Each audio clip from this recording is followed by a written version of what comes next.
Karena sebenarnya sistem pendidikan yang ada di Indonesia sebenarnya bukannya tidak bagus ya. Iya.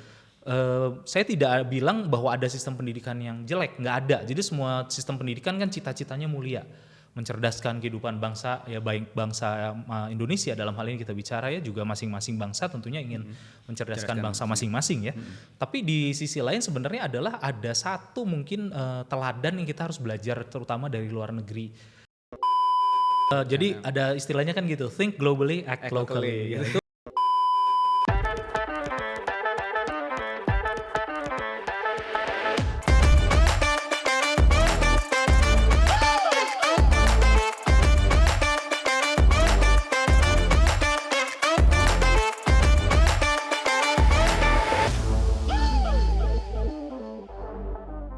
Halo Penaburs Bandung, jumpa lagi dalam podcast inspiratif di channel BPK Penabur Bandung. Sekarang kita akan ngobrol dengan salah seorang kepala sekolah di sini. Ada kepala sekolah di SMP sama SMA ya, jadi hitungannya. betul, ya. betul. Betul. Di Banda Secondary School ada Bapak siapa di sini? Oke, nama saya Ray Ardi Iya. dan saya kepala di SMP dan SMA BPK Penabur Banda di Bandung. Bandung. Oke. Bukan Iya, di Pak. tempat lain. Betul. Oke, jadi karena memang konsepnya kurikulum Cambridge ya Pak. Jadi memang ini SMP sama SMA memang jadi satu rangkaian Satu panjang. kesatuan, betul. Jadi mungkin alasannya adalah karena continuity-nya, kebersinambungannya itu adalah akan lebih enak apabila memang SMP dan SMA itu dibuat menjadi sebuah kesatuan ya. Jadi mungkin kalau di Indonesia kan kita sudah sangat sepakat atau sangat biasa gitu melihat namanya ada kurikulum SMP, ini anak SMA gitu ya. Celananya tahu-tahu melorot jadi panjang gitu ya. Padahal kan kalau di luar negeri kita mungkin melihat pembagian itu nggak terlalu kontras gitu ya. Jadi nggak terlalu beda jauh sekali gitu ya. Jadi mungkin kalau sering lihat film-film gitu kita lihat juga kan ya bedanya mungkin anak SMP sama anak SMA kita malah nggak bisa bedain ya. Mungkin sampai anak kuliahnya masih begitu-begitu juga seperti itu ya. Jadi hal yang mungkin berbeda di Indonesia dan juga di luar negeri. Tapi ya tiap negara mungkin punya pertimbangan masing-masing gitu ya. Cuman BPK Penabur dalam hal ini memfasilitasi kalau memang ada bapak ibu orang tua atau juga peserta didik anak-anak yang memang mau coba gitu dengan bagaimana nih sistem kalau 6 tahun apakah lebih ideal atau lebih optimal, bisa juga gabung di Penabur Banda gitu. Oke, nah kan memang dari awal memang dirancang untuk itu Pak ya? Ya desain dari awalnya memang udah lebih satu kesatuan yang memang sulit dipisahkan ya. Wah. Bagaikan selai dengan roti katanya gitu ya. Nah ini berarti menarik pembicaraan kita kali ini Pak, karena kan Boleh. ini terkait dengan international education ya konsepnya Yes, seperti betul. itu. Jadi pendidikan internasional itu kalau boleh sebenarnya didefinisikan apa sih Pak sebenarnya, kalau kayaknya kan itu sering diangkat jadi ini sekolah saya ini pendidikan internasional gitu. Tapi sebenarnya apa yang dimaksud dengan itu? Barusan saya ngobrol sama salah satu ibu pengawas gitu. Kalau dulu ada namanya program RSBI gitu, rancangan atau rintisan sekolah berstandar internasional. Nah, sebenarnya jawaban standar internasional adalah standar yang sebenarnya tidak ada yang bisa menjawab juga gitu. Karena standar internasional itu adalah bergantung kepada negara mana kita mengacu pendidikan yang ingin kita terapkan itu gitu ya. Kalau dalam kasus Penabur Banda yang ingin kita terapkan sebenarnya adalah British based education. Kenapa harus British based education? Mungkin kita bisa lihat dari aspek historis, yaitu jadi kita tahu sendiri bahwa Inggris itu menguasai dunia pada zaman Ratu Victoria sedemikian luasnya ya waktu itu ya. Dan ternyata pengaruh pendidikan Inggris itu dibawa ke semua negara tanda kutip yang sempat dihampiri oleh Inggris atau dengan kata lain dijajah gitu ya. Dan sampai sekarang masih menerapkan sistem pendidikan Inggris yang notabene berhasil. Negara tetangga kita yang kecil ya, yang namanya Singapura itu menerapkan dengan konsisten sistem pendidikan Inggris dari awal. Itu sebenarnya mereka kan turunan dari Malaysia ya, yang sebenarnya juga turunan dari Inggris, dan itu dengan konsisten diterapkan dan kita bisa lihat hasilnya ya. Singapura adalah salah satu negara terbaik di dunia mengenai sistem pendidikan mereka gitu ya. Dan itu mungkin salah satu alasannya kita bisa ambil sistem pendidikan basis Inggris ini gitu ya. Jadi British based education system yang diterapkan di Penabur Banda. Itu yang diterapkan dan memang karena memang jangkauannya juga internasional ya, karena cukup Jangkauannya. banyak ya negara-negara yang juga menerapkan hal yang serupa. Betul, itu mungkin di satu sisi mungkin berkah ya dari kolonialisasi Inggris di seluruh dunia. Jadi hampir semua negara di dunia mengenal sistem pendidikan Inggris dengan segala macam bentuk dan segala macam sistem yang mereka terapkan gitu. Jadi kita mengambil keputusan ya, this is the most flexible system that we can use so far. Dari semua yang British based itu memang yang akhirnya dipilih sebagai acuan adalah yang Cambridge ya. Cambridge ya. Cambridge juga alasannya sebenarnya dari segi marketing, branding gitu ya. eh, kayaknya kalau di Indonesia kalau semua orang bicara Cambridge, oh berarti sekolah internasional gitu ya. Tapi begitu saya bilang ada Edexcel gitu. Apa tadi ya kan ya, jadi binatang gitu. Apa gitu ya, atau misalnya ada AQA gitu, apa gitu AQA. Tapi sebaliknya kalau di Inggris kita bicara AQA, semua orang akan bilang AQA gitu.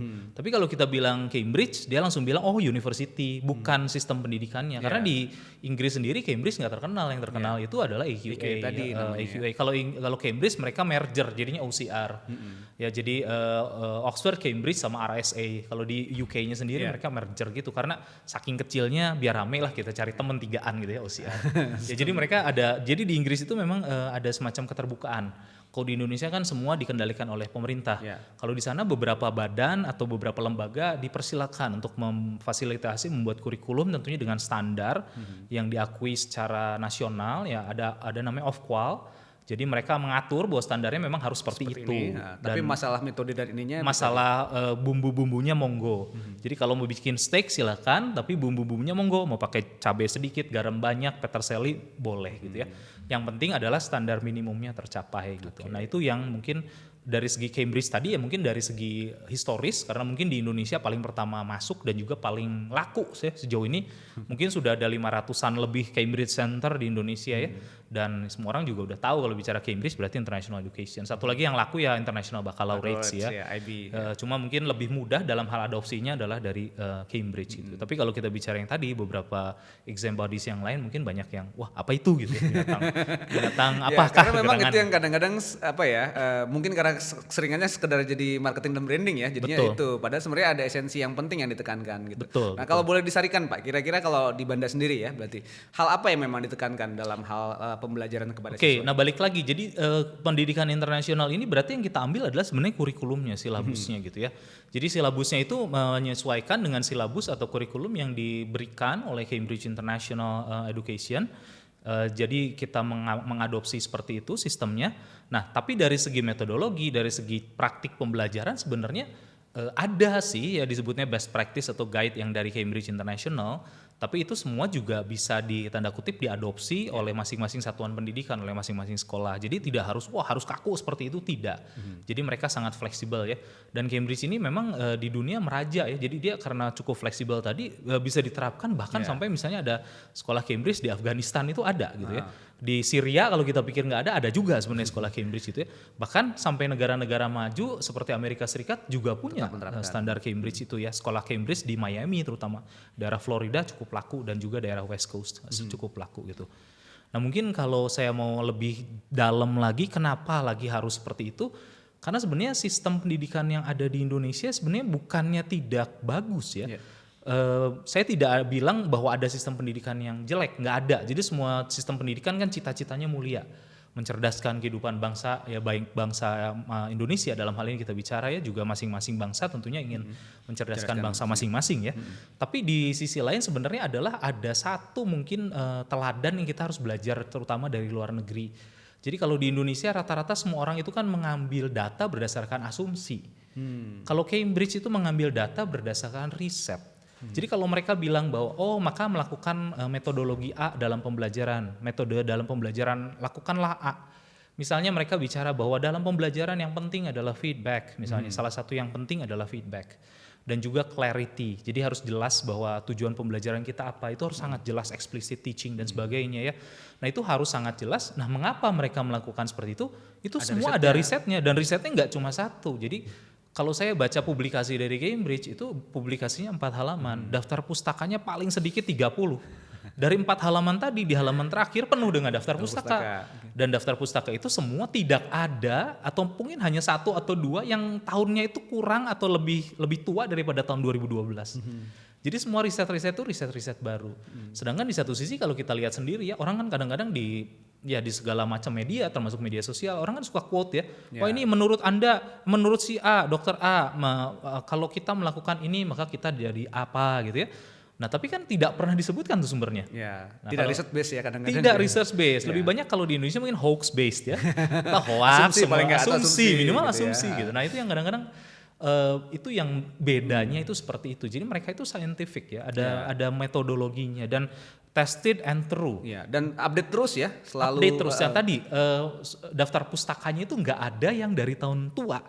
Banyaknya, maksudnya hanya 1 atau 2 mungkin. Itu pun karena memang kita udah tahu itu literatur dasar yang nggak bisa diganggu gugat. Istilahnya kayak Alkitabnya mereka lah gitu. Kita nggak bisa goyang gitu kan. Masa Alkitab di zaman dulu kan gitu juga ya buat kita semua gitu. Jadi tested and true, dan di semua negara itu juga berlaku seperti itu, dan mereka update terus gitu. Dan peka dengan isu-isu masa kini. Jadi misalnya sekarang misalnya isu pandemi. Isu pandemi kan yang sekarang lagi tren adalah yang dihadapi adalah anak-anak stres. Anak-anak mengalami goncangan mental gitu, well-being. Kalau di Indonesia kan kata-kata well-being diterjemahkan jadi agak sulit ya. Kesejahteraan. Tapi kan kalau sejahtera kita mikirnya ini hepeng gitu ya, uang gitu ya. Sejahtera yang mana kan? Jadi akhirnya kesejahteraan mental gitu orang bicara. Tapi kan dengan mudahnya bahasa Inggris kita bisa bicara ada kata well-being gitu, dan well-being itu jadi isu yang update juga di Cambridge gitu. Jadi well-being itu kadang-kadang kan well-being siswanya yang harus sejahtera gitu ya secara mental.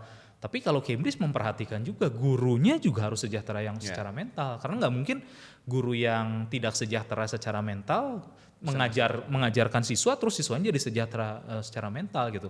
Karena katanya kan kalau peribahasa dulu guru kencing berdiri, murid kencing ke WC gitu ya kan ya seperti itu. Tapi ya itu terjadi. Jadi sesungguhnya kalau gurunya juga mungkin secara mental tidak sejahtera, ya menghasilkan juga siswa-siswi yang secara mental juga tertekan mungkin dalam hal ini. Nah, Cambridge membuat beberapa beberapa arahan gimana sih kira-kira kita bisa membuat pembelajaran yang memang secara pelaksanaannya membuat sejahtera secara mental seperti itu.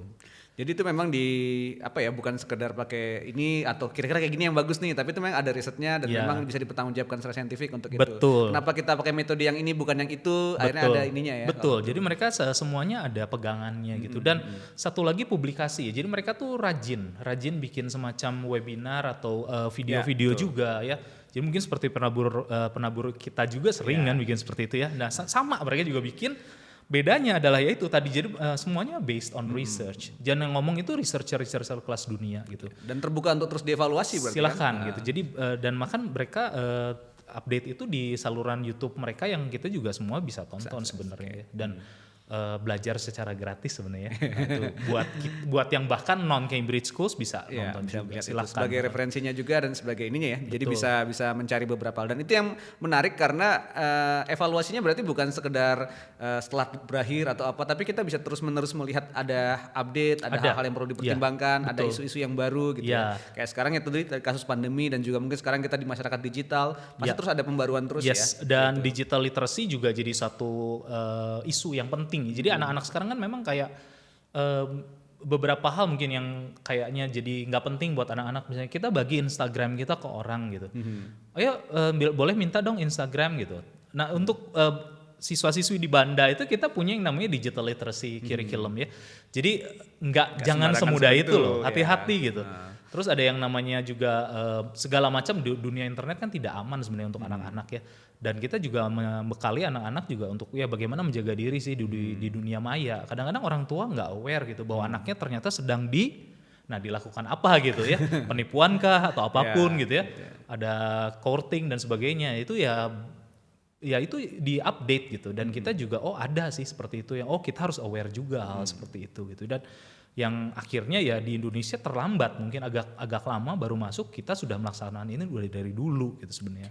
Jadi kita ke depan gerak kemana, kita punya guide-nya. Dan ya ide-ide itu sih sebenarnya bank of ideas dari Cambridge yang kita perlukan dalam hal ini. Nah kalau menerjemahkannya Pak, dalam akhirnya kan berarti kan siswa-siswinya belajar di sini ya gitu. Betul. Ya. Kita belajar dan dalam mungkin akan mengkomunikasikan juga dengan orang tua tentang cara belajar dan yang macam-macamnya. Nah biasanya Bapak menerjemahkannya seperti apa nih? Kan kepala sekolah ini biasanya kan harus ngasih penjelasan nih Pak pastinya. Betul, gitu. betul. Nah sebenarnya kalau saya pikir tulang punggung di sekolah adalah sebenarnya guru. Betul. Bukan kepala sekolah. Dan juga kalau orang tua agak cukup mungkin bisa sulit untuk diajak bekerja sama ya. Karena ada juga yang kooperatif, saya menghargai sekali banyak orang tua yang kooperatif, tapi juga mungkin ada beberapa orang tua dengan masalahnya masing-masing, akhirnya sulit untuk memfasilitasi pembelajaran ataupun segala macamnya di rumah gitu. Dan we are aware of those situations, dan kita tulang punggungnya guru gitu. Oleh karena itu di Penabur Banda mungkin ada satu kegiatan guru yang sangat kalau saya pikir mungkin inovatif ya, karena kita bicara namanya teacher stock gitu. Untuk tahun ini guru-guru diberikan 14 topik. Jadi dalam 14 topik itu setiap guru silakan pilih satu topik. Nah, kurang lebih setiap minggu, guru yang mempelajari topik tersebut akan mempresentasikan atau ngobrolin lah hal-hal itu. Jadi ngobrolnya ringan dan santai saja, berkaitan dengan pengalaman mereka di kelas, berkaitan dengan pengalaman mereka memfasilitasi pembelajaran dan sebagainya gitu ya. Dan itu sebuah hal yang kadang-kadang mencerahkan. Kayak misalnya beberapa hari yang lalu kita bicara tentang feedback gitu. Jadi ada beberapa guru yang baru masuk misalnya bicara tentang feedback ternyata adalah itu gitu ya. Jadi mungkin orang bilang feedback itu kasih komentar, bukan, feedback itu sebenarnya mengarahkan ke jalan yang benar gitu. Kembalilah ke jalan yang benar gitu kan ya. Jadi sebenarnya feedback itu dan jalan yang benar itu kan sebenarnya relatif. Nah, dari jalan yang benar itu ya kebenaran itu kita tentukan, tentunya dalam hal ini dalam pembelajaran kita tentukan tujuan pembelajaran yang jelas, tujuan pembelajaran yang bisa dicapai, atau tujuan pembelajaran yang terdiferensiasi ya, untuk beberapa siswa bisa begini, untuk semua siswa bisa begitu gitu ya, untuk sebagian kecil siswa yang unggul bisa yang lebih gitu ya. Nah itu bisa di set gitu seperti itu, dan komunikasi dengan guru ya fluid gitu Pak, jadi cair gitu. Jadi bisa saling memberi masukan. Jadi kepala sekolah itu bukan dewa Zeus yang tahu semua gitu ya, bukan, sama sekali bukan. Jadi kepala sekolah itu juga sama-sama belajar. Jadi saya juga senang belajar ya sama-sama dengan guru-guru. Jadi guru-guru belajar, saya juga belajar. Kadang-kadang saya memberi informasi kepada guru-guru, kadang guru-guru yang ngasih informasi kepada saya gitu.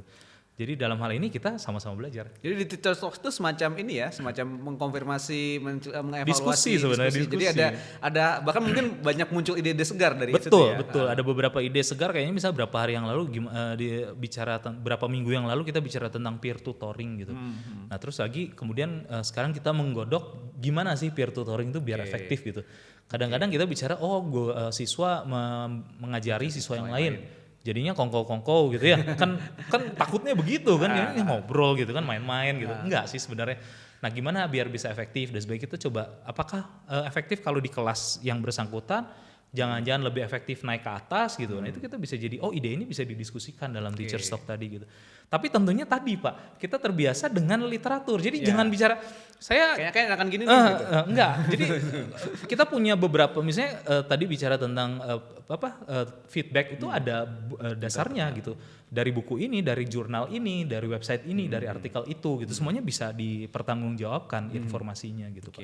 Jadi kritis ya terhadap metode pembelajaran sangat sendiri, kritis. dan kita harus terus-menerus mengupdate diri kalau seperti itu. Betul, dan sebenarnya ini juga siswanya ketularan otomatis. Betul. Ya karena itu yang jadi membentuk atmosfer belajar yang memang selalu bisa dikritisi, bisa diupdate, bisa banyak menerima masukan, bahkan sangat elaboratif pembelajarannya. Betul. Jadi semuanya sama-sama belajar. Tadi mungkin dari guru juga merasa hal yang sama ya.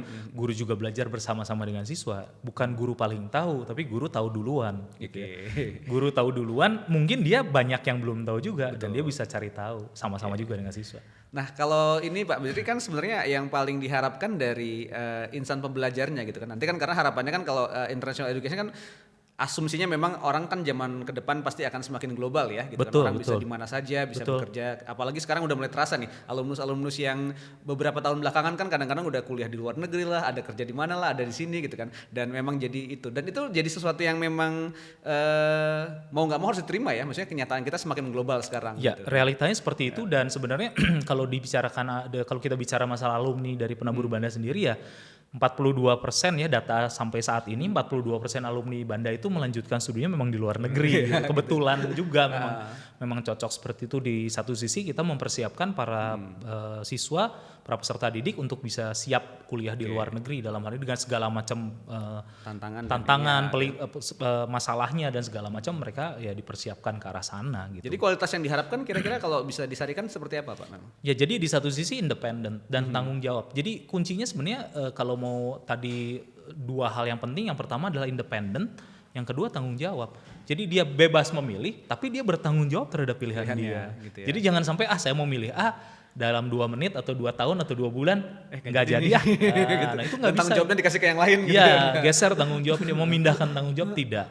Jadi kuncinya sebenarnya di sana. Jadi di dua hal itu ya, independen. Sebenarnya itu. Dan itu yang memungkinkan dia bisa terus belajar, bisa mencari pembelajaran sendiri dan tidak harus dipaksa untuk belajar. Gitu ya. Jadi seperti itu. Dan satu lagi mungkin kalau mau nambahin dari itu semua, metakognisi.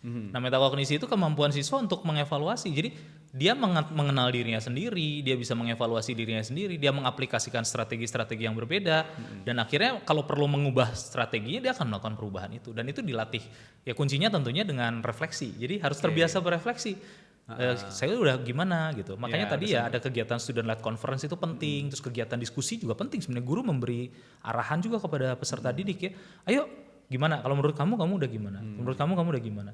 Gimana biar lebih baik? Ini ada contoh A, ada contoh B. Menurut kamu gimana gitu? Nah, mereka jadi ada momen-momen refleksi yang memang harus dikerjakan mandiri, tapi memang bisa distimulus ya sama. Iya, sangat distimulus dan harus distimulus.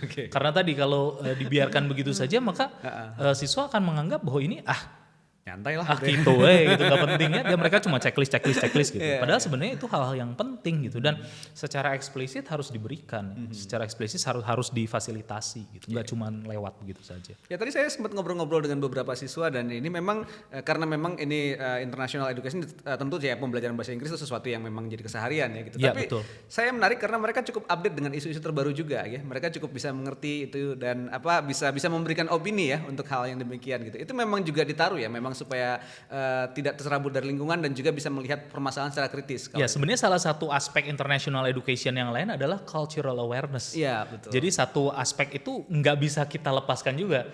Jadi pada suatu saat dia pindah misalnya, saya belajar di negara tertentu ya, terserah lah mau negara apapun gitu ya, Afghanistan misalnya sekalipun gitu ya, atau yang sekarang lagi lama Iran gitu ya. Nah dia harus sadar gitu dengan lingkungan dia, karena sebenarnya dengan para siswa bisa beradaptasi dengan lingkungan itu adalah memungkinkan siswa itu di satu sisi belajar dari lingkungannya, dan di sisi lain juga bisa membaur, menghargai perbedaan, menghargai kekayaan masing-masing budaya lingkungan mereka masing-masing. Jadi semua hal yang mereka rasakan dari sekitar itu juga mereka refleksikan dan mereka bisa implementasikan dalam hidup mereka maupun pembelajaran mereka. Oke, itu menarik sekali Pak. Jadi memang jadi ya warga global ya, tapi memang juga punya ini ya kesadaran untuk aware sama lingkungan ya. Betul. Jadi ada istilahnya kan gitu, think globally, act locally. Itu jargon sih ya. Tapi banyak orang yang akhirnya lupa bahwa itu bisa diimplementasikan as simple as dalam pembelajaran, as simple as dalam kelas, as simple as bahkan dalam keluarga gitu ya. Berpikir secara global. Isu global sekarang apa? Global warming. Oke, tapi dalam keluarga apa yang bisa saya lakukan? Cuma matiin lampu gitu. Mengurangi konsumsi energi, misalnya lebih pilih jalan kaki daripada naik mobil atau mungkin naik motor gitu. Itu pilihan-pilihan sadar yang dilakukan atas dasar ya mereka ingin melakukan sesuatu, kontribusi ya. Dan kontribusi itu kenapa mereka bisa ambil pilihan itu? Karena mereka sadar. Kenapa bisa sadar? Karena berefleksi. Dan itu harus dibiasakan. Tanpa pembiasaan itu ya kesadaran tadi ya mungkin belum muncul ya. Kita suka abai dan akhirnya malah nggak peduli sama apa yang terjadi ya. Betul. Itu yang jadi ini. Wah, makasih banget nih Pak Rey ya bisa berbagi banyak soal memberikan wawasan sebenarnya tentang pendidikan personal itu bukan cuma sekedar mereknya ya sebenarnya, tapi ada hal-hal yang diimplementasikan, ada kritisme tadi ya, jadi ada pembelajaran, dan yang paling penting tadi based on research, kita terus mengevaluasi, berefleksi dan update terus. Sebenarnya satu kata kuncinya mindset sebenarnya. International mindset sebenarnya. Bukan international education saja, tapi international mindset. Thank you banget Pak Arya sudah berbagi. Semoga tetap sukses ya, banyak hal yang dikerjakan di Banda kayaknya luar biasa ini. Ada hal-hal yang terus menerus maju dan terus dievaluasi. Teacher Talk-nya semuanya semakin memberikan ide-ide yang segar terus. Terima kasih. Semangat untuk semuanya. Terima kasih rekan-rekan telah menyaksikan. Jangan lupa untuk saksikan semua obrolan-obrolan menarik di channel BPK Penabur Bandung. Ada obrolan inspiratif seperti kita dengan Pak Arya ini, dengan kepala sekolah yang lain, dengan guru-guru yang lain, dengan alumnus dan juga siswa-siswa kita. Sampai jumpa semuanya. Maju terus BPK Penabur Bandung. Dadah. Dadah.